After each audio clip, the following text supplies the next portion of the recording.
आयुर्वेद शिकताना मृगशृंग ऐकलं होतं, पण प्रत्यक्षात हरण पण बघितलं आणि मृगशृंग पण बघितलं आणि त्याला हात लावून पण पाहिला. तर हे मृगशृंग अतिशय चकाकी असलेलं, त्याच्यावर थोडीशी लव आहे, अशी काटेदार लव आहे आणि अतिशय मऊसर असं हे शिंग. मित्रांनो, जपानमध्ये गार्डनमध्ये आहे.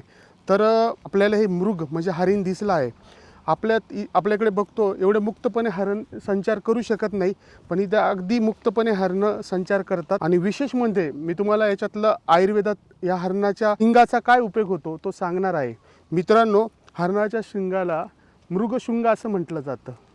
आणि विशेष म्हणजे तुमच्या हृदयासाठी हृदयाच्या पेशी मजबूत करण्यासाठी, तुमच्या फुफ्फुसाला ताकद देण्यासाठी हे मृगशृंगाचं भस्म वापरलं जातं. हृदयाची कमजोरी आली असेल, रक्तभिसरण व्यवस्थित होत नसेल, कुठे हृदयामध्ये ब्लॉकेज असतील, त्याचं रक्तभिसरण होण्यासाठी किंवा हृदयामधले ब्लॉकेज कमी करण्यासाठी, म्हणजे विशेषतः ज्यांना अँजिओप्लास्टी किंवा बायपास सांगितलं असेल त्या लोकांना असे प्रकारचे शुद्ध स्वरूपात शिंग भेटली किंवा त्याचं भस्म भेटलं, ते ब्लॉकेजसुद्धा निघू शकतात. एवढं प्रभावी याच्यापासून औषध बनवलं जातं. परंतु कोणत्या हरणाची हत्या करणं चुकीचं आहे. नॅचरली जेव्हा ते गळून पडतात तेव्हा तुम्ही वापरायला पाहिजे. तर मित्रांनो, ज्या लोकांना सर्दी, खोकला किंवा दम्याचा त्रास असतो, श्वासामध्ये कष्टता असते, अशा लोकांना या हरणाच्या शिंगापासून बनवलेलं भस्म, रक्तपाचक नावाचं औषध आणि सीतोफला चूर्णाच्या पुड्या करून दिल्या असता तुमच्या छातीतला बलगम कमी होतो, रक्तभिसरण वाढतं आणि जुनाट दम्याला पण चांगला आराम पडतो.